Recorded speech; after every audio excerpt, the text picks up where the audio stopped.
heart of what truly matters, our families. Healthy families make healthy societies.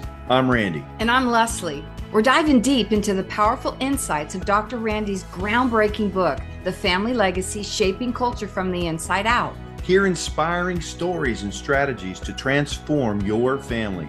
We'll explore topics like communication, forgiveness, healing, parenting, marriage. We'll cover it all.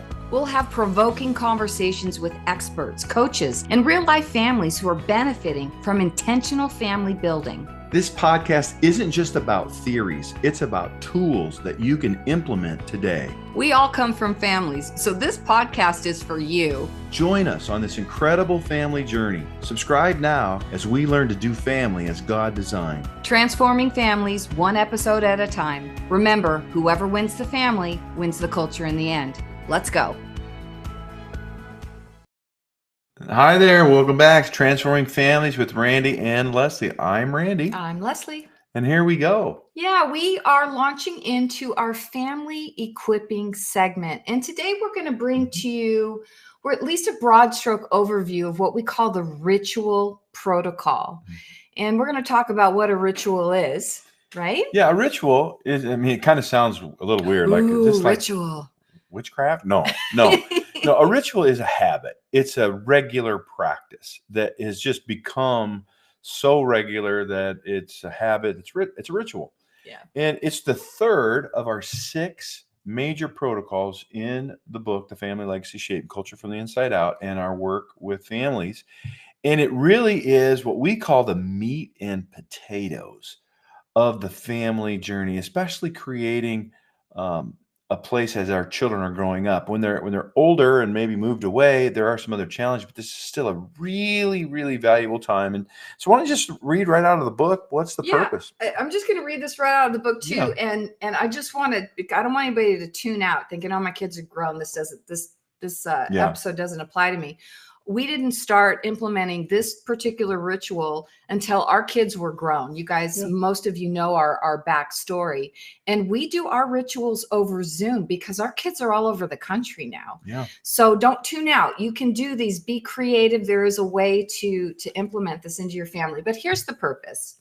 The purpose of the Family Legacy Ritual Protocol is to equip the family to engage in a regular, intentional family meeting that makes doing family together life-giving, supportive, purposeful, and fun, while empowering the entire family to succeed. Mm-hmm.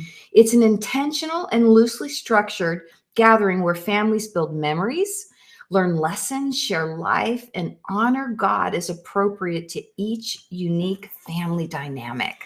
Really, I want you to get this. If there's one thing that would energize your family and start to bring connection and transformation quicker than anything, it's probably this protocol. Yeah. We have a lot of good ones, but this one is really patterned after God's design for family when he designed the Shabbat. Yeah, and what makes this one so easy is that we all eat. Yeah, so it's around a meal. I was kind of chuckling when you were reading.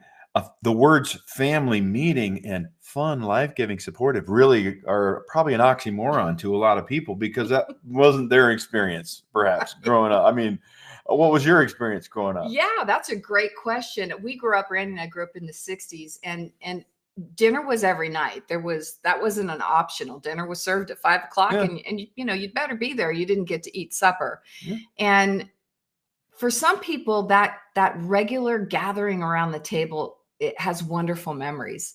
And for some of us, not so much. Mm-hmm. I can remember in my house of origin anyway, dinner was kind of stressful. It was, how fast can I sit down and get my dinner down and then away from the table? Mm-hmm. And that's not what gathering around the table is. It's not just sustenance and getting on with the day. So just ask yourself, take a trip down memory lane and for you? What was family meal time for you? And more importantly, what is it right now? Our culture is so busy and technology has invaded our homes. It sure has. And I talk to families that have kids in the house right now. And just randomly, like, hey, how often do you guys sit down and have dinner together? And people start to open their mouth and then they stop, like, if I'm honest, if we're lucky, maybe once a week, we all actually sit down and eat together. Cause, Johnny's got, choir practice, and then there's Yeah. football practice. Yeah. And then when we do get together, mom or dad are on their phone and answering emails, or the kids are checked out on their tablets. Hmm. Yeah. You might be saying, wait a minute, Leslie, you're telling me that if we eat together as a family, that's your big spiritual aha breakthrough? Well, there's a lot more to it than that. But it really starts with that. The first real question is, are you even eating together on a regular basis? And when I went to write the book, I did some research, and there is statistical proof that getting together regularly as a family over a meal has all kinds of measurable benefits. Read some of those. Yeah. I think these are fascinating. Just the fact you get together, not even talking yet about what we do with that time, but what happens when we Here's get some of the together and eat. specific benefits of family dinners. It produces better academic performance, Mhm, higher self-esteem, mhm. a greater sense of resilience. What does that mean? Resilience, Yeah. like your ability to bounce back and from struggles or downfalls or challenges, and how do we help each other to get back on the horse, so to Yeah. speak, and like You know, keep going. yeah, and this is creating this healthy family environment. That's a safe place where you can be resilient, Hmm. where you can bounce back, where there's a respite, where you can rest and get recharged and filled back up. Here's some more. Lowers the risk of substance abuse. Hmm. Interesting. Lowers the risk of teen pregnancy, Hmm. lowers the risk of depression and the likelihood of developing eating disorders, Hmm. lowers the rates of obesity, which Hmm. is a big problem, at least in the United States. Any one of these line items here for benefits are really, really big. And you might say, you're just telling me just because you get together. Yeah. Now, in some cases, when it's extremely stressful or there's a lot of conflict, typically what happens is over time, we avoid getting together. We get together less and less. But this proves in God's design, I believe, that to connect meaningfully and intentionally, regularly over a few practices. So we patterned this protocol after the Shabbat, which Mhm. is for the Israelis. They shut everything down.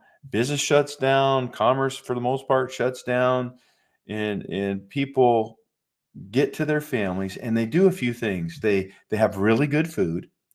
They celebrate together. They have fun. They laugh. Mhm. They tell stories, and Yeah. this is so vitally important because if you think about the Jewish people and the degree of persecution that they have suffered as a people over the millennia, and they've still stayed intact and very close knit, mostly through the passing on of who they are, their identity, and their practices Who through God oral is. tradition, through Yeah. True storytelling. story. And also around the Torah, of course, the word of God and God's wisdom is a huge part of the Shabbat, sharing that. We've taken that loose structure and we've used that and added a few nuances to it, a coach approach where it's a real-time conversation of, hey, what's going on for you in your life right now, son, daughter, mom, dad? And what do you need from God around this? You need courage, you need love, and how will you get it? And how will you show that?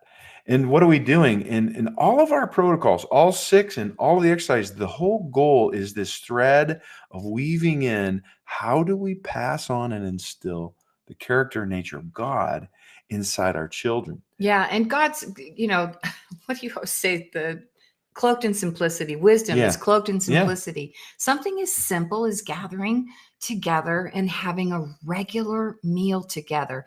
And what this ritual does Hmm. is this regular practice. It's carving those neural pathways in Hmm. our brain on a regular basis. That groove gets Hmm. deeper and deeper. Oh, this is what family looks like. Hmm. And it's not complicated. We're going to dive more into to give you a bunch of ideas around this in the next podcast, and how this is not complicated to do. I want you to Hmm. hear that. but it's regular. Yeah. It's you know, it's when you learn something new. We learn through repetition. We do our mathematical tables, and it's doing things over and over and over again that get them so integrated into our thinking, into our DNA of our family, that it's not something that people have to recall and remember. It's just part of them. Oh, Yeah. this is gathering around the table. This is where I'm seen and heard. Yes. And this is where I connect with the people that I love the most, that love me the most. Yeah. It's a really simple, easy to do, easy not to do. Yeah. That really resonates. Easy to do, easy not to do. And I'm gonna go back just for a minute before break here. Like when I was raised, I was born in the 60s, raised mostly in the 70s. And for us in our little Iowa family home, I would say we had dinner together around the table mostly every night, 5, 6, 7 nights a week. Now, we didn't necessarily have the kind of intentionality that we've designed and put into the ritual that really maximizes that time together, because you can spend time together, but if you're all arguing and all fighting and Or all checked out. blaming or checked out, or you got your phones all handy, I mean, what's the point? You're really not present with each other. And but we were, when I was especially younger, I'd say up to the age maybe 9 or 10, that would be a really regular thing. And for me and my family, it was a safe time. It was a time of connection. It wasn't stressful that I recall. There wasn't arguing, there wasn't fighting, but there was conversation. You know, how would your day go? And what was good today? What was bad today? Or here's what we have coming up as a family. But I'll tell you this, right around, 7, 8, 9, 10, I started in sports. And right after that, my brother followed. And right after that, my sister went to high school and started getting, and the busier we got, the less and less time that we did that. We found ourselves on the run, coming and going, get something for yourself. Grab a sandwich, head out the door. It's all made. When you have time to eat it, grab it. And I really noticed that disconnect, that separateness. And if you've been following us and understanding our work, the big prize of being a son or daughter of God, the big prize of being married, the big prize of having a family is what God calls oneness. That's good. It's nothing separating us. We are so connected, and we like it, and it's good. It's life-giving. There's nothing off limits. There's nothing that we're, no nuclear topics that we're just not going to talk about because it causes too much.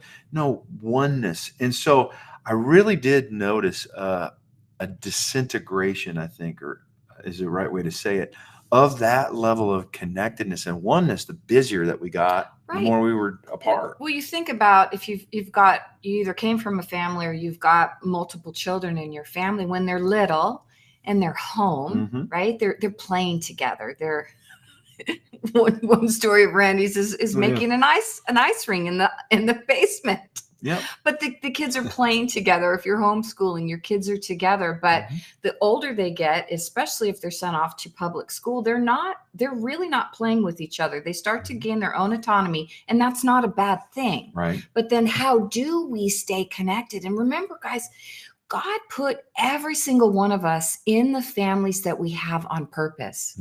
Whether you've had what you deem a positive experience of family or a not so positive, God put you in that family on purpose. Yeah. And to create this structure of, because we believe God started as a family. God is a family, Father, Son, Holy Spirit. And throughout the story of the scriptures, it's all around family.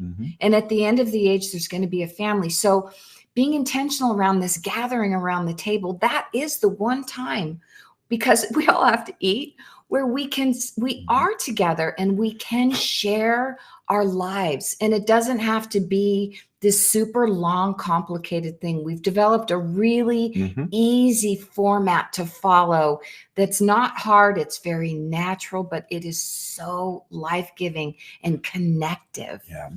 So good. One thought before we go to break, because we're going to come back after the break and we're going to give you the different components of a ritual dinner and really make it plain and simple. as we lay out what's included. But I had this thought as you were talking. One of the commandments, the top 10 from God, is to remember the Sabbath and keep it holy. There is a day that God says, in all humanity, my design is you set this day apart to be with me and to be with your family. And think about this, a holy day for your family. Wow, that is another layer. If we don't see that God is really serious about a regular time of connecting deeply as a family or over these, this model we're going to show you that he laid out, we're missing something if we don't see that. This is the family time together is holy, which means to be set apart, sacred. So we're gonna head to break, and when you go to break, I want you to give a listen. We're previewing today the digital bundle, which is our book, workbook, and the full e-course with over 11 hours of video that just is what we call the core essentials to the work that we do. And the ritual is included in there, as with all of the other exercises. But this is you're thinking, you know what? I've been listening and I've been thinking I want to do something.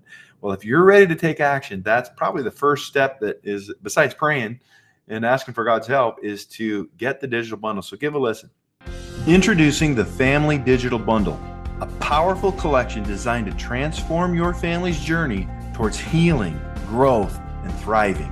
At the heart of this bundle is the best-selling book and workbook, The Family Legacy, Shaping Culture from the Inside Out, written by Dr. Randall Bixby.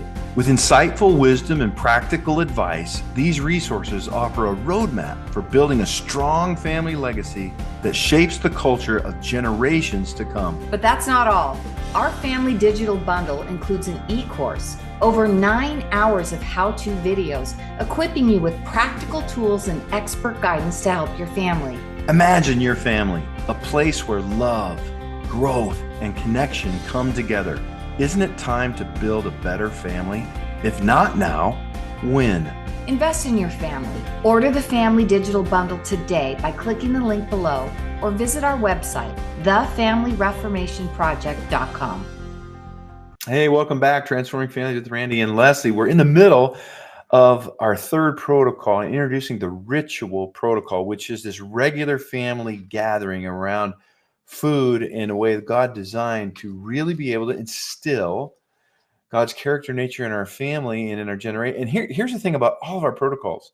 Because they're an experience, we're actually equipping and training our children how to lead their families and how to parent your grandchildren and their children. So there's, in the nature of the way that we've planned this, it's a way of training our generations on how to do family as God designed. Moving forward, let's get back into order. Yeah. God ordered the universe, and he ordered the way his design is for family. And many of us, we've just gotten off course. We've talked about when the little rudder, that teeny tiny rudder of a ship, if it moves just a little bit, after a while, you find yourself way off course. Some of us might just need a little tiny tweak back to get on course. And some of us may be way off course. Yeah. But these are practical ways to start to shift that rudder and get your family back into the order of the way God's designed to do family. And this is not hard. Yeah. Hard is a choice. Yep. And we laugh because it's uncomfortable. Right? But it's true. How hard it is to get your family together for a meal. You don't know how messed up things are, how busy we are. Yeah. Oh my gosh. And I mean, do you know how hard it is to get my kids to put down their cell phones or their iPads? Do you know how hard it is for me to not be distracted with my phone? Yeah, we understand. And we also know that if we do what we've always done, we're going to get what we've always got. Yeah. I was talking to somebody just the other day. We were talking about social media and how we could get on our phones in the morning, and before we know it, we start setting timers. Before we know it, you think, I'm just going to do a quick check, see what's going on, in my people realm. And before you know it, 10, 15, 20, maybe longer minutes have just been sucked away. Wow. Yeah. It's not just, it's so hard. Well, it's not, it's Pay attention to where you're spending your time. And now let's make it even easier for you. Okay. Here are the components of this regular family ritual dinner. So just like God designed the Sabbath, number one, you plan for it. You set aside a regular time. Intentionality. Especially when your kids are young and they're at home. I mean, this is the prime time to be able to do it because you've got access and they're right there. And so on, Sunday nights or Monday nights or whatever, we're going to have this time, and not just the time on the calendar, which is a great start. Maybe it's every week or maybe it's once a month. But when your kids are little and they're home, we say maximize your opportunity to be with them and set it, and then give some thought to what will we do when we have this meal. And we've helped you with that. And we're going to our next podcast, we're going to actually plan one together with you. It's going to be so much fun. And so get your, pen and paper out and get ready to go. But here are the pieces that are included in the family ritual. Number one, you set the time and place. Number two, you choose a great, delicious meal. So there's all kinds of ways to go about doing this. We're going to go through this in detail in our next podcast, but share the favorites, pick a tour the next something, and say, hey, have something that the family is looking forward to. Yeah. And everybody participates, the youngest to the oldest. Yeah. Everybody gets a choice. And we recommend that you help shop for the food, help each other prepare for the food. You say, oh, you don't know how that takes way longer. That's a lot more. Of course. So that's why we do it one time a week or instead of whatever. But what we're doing is we're training our children on how to do life. Yeah. And so you plan it, you get everybody's voice, you look forward to it, and then you begin to plan out some of the other aspects. Here's the next one. You want to decide on a piece of wisdom. In other words, what part of the character and nature of God is the subject of our stories and the sharing of Scripture? What are we going to center our conversations around intentionally? Yeah. And is it going to be love, or this week we're gonna talk about perseverance or courage or faith or forgiveness or vision or whatever it is.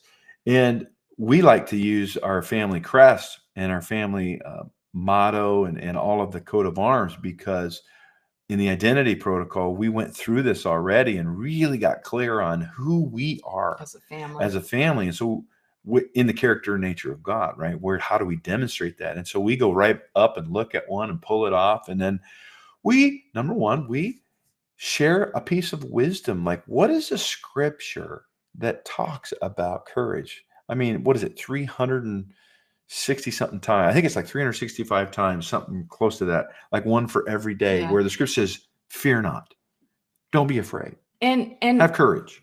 Again, from a place of encouragement, depending on where you are and knowing the word, you just ask Siri, seriously, Google scriptures on wisdom. Boom. You've got a whole bunch of them to choose from in 2 clicks. Yeah. Or on fear, whatever. And so you're going to talk about courage, let's say.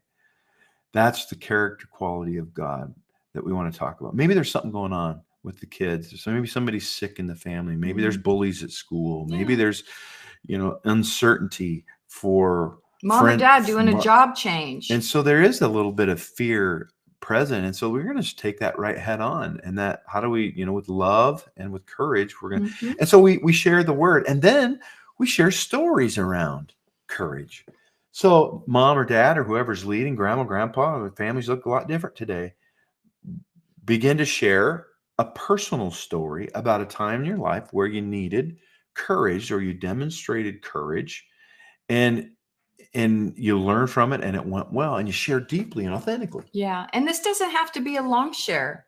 Just thoughtfully, like, think of a time, and mom or dad, whoever's leading the ritual, you start, and then you invite everybody at the table. Hey, what's the story in your life, or what's going on in your world right now where you're afraid, or you need some courage, or where you were courageous?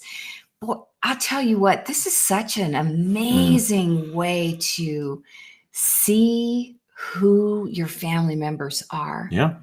Give them a chance to share based on the way they're experiencing life. As a parent, gives you all kinds of information on how to pray and support your family. Yeah. And again, we're training our children how to have conversations, how I mean, this is life skill Yeah. training. And so we're going to go more into that, but you've got the wisdom you're going to share, you've got your great food, and you've got now the stories you're going to share. And then it comes down to this little thing that we call a coaching conversation. Mhm. And we put into all of our work really this coach approach to family. And what we mean by that at its core is, how do we relate to each other in a way that's really safe, really supportive, and on taking something that is important to an individual in the family and helping them grow in that while supporting them as a family. So around this area of courage, maybe it really is, Junior is really facing some bullies at school. He's afraid. And so we're going to talk about courage. And we shared these stories, and it's real safe. And all of a sudden, we're going to, say to Junior, hey, Junior, where is it in your life that you need some courage right now? And, in the coach approach, we want to draw out. We don't want to tell. We want to ask. Yeah, that's a distinction with the coach approach is really drawing out of our kids what's going on inside of them, not just prescripting the solutions to everything. Yeah. It's very simple framework of questions that we're going to ask. And you'd be surprised. My kid's 5, 3. Listen, we've got 3-year-olds that are coming back who are coaching their parents in this series of questions. Remarkable. Not even kidding. And you might think, your idea of coaching is you got all the answers and you tell somebody what to do. That's not actually the pure coaching. It's not the kind of coaching that we teach. Actually, it's you're an expert in a process of asking some really good questions to help another person come to their own solutions. And we give you those questions. Yeah. So, what do you need, and what would that look like, and what would stop you from being that, and where would you find that, and how will you apply this? Just simple, but can you imagine? I want you to get this. What would it be like to be in a family where you look forward to coming to that meal every week because you're going to get great food. You're going to be laughing because fun's another piece of this whole picture. You're going to have great conversations that are authentic and connect you're seen you. And heard. And then you're going to and supported. You're going to get supported in some of the answers to the problems that you're facing at any age. And you're going to do that as a family. Yeah. Who does not want to be a part of that kind of a healthy family culture? Indeed. Not very many. Indeed. We believe this. This is one of our core beliefs, that everyone longs for a healthy family. Yeah, only everyone. And the family ritual dinner is one of the quickest and easiest, and I will say most effective ways of doing this with your family. Now you say, well, my kids are grown. They're not even at home. This presents a lot of problems. Mm-hmm. Well, we'll talk about how to do like what Leslie said we're doing by Zoom. We're actually having some good fun and some new creativity, and it's not the same as being together, but it's absolutely better than doing nothing and being separated. So we hope that you will get your old journal and your pen out, or join your us next laptop. episode. Join us in the next episode. We're actually going to plan one of these with you, for you, and help you have a plan to go so you can engage with it. Because connecting and healing as a family through the ritual is vitally important for doing family as God designed. All right. That's it. Anything else? Remember, whoever wins the family wins the culture in the end. We'll see you next time. That wraps up another inspiring episode of Transforming Families with Randy and Leslie. We hope that today's conversation has left you feeling empowered and equipped to take action. Remember, transforming families begins with transforming ourselves. Let's be intentional, loving, and persevere. You're not alone. We're right here with you. We believe Proverbs 24:3, wise people are builders. They build families, businesses, and communities. Through intelligence and insight, their enterprises are established and endure. Thanks for joining us today. We encourage you to stay connected with us on social media, join our email list, and learn more about our resources and classes at the Family School by visiting thefamilyreformationproject.com. Remember to subscribe, share with your loved ones, and spread the word about transforming families. We'll see you on our next episode. And remember, whoever wins the family wins the culture in the end.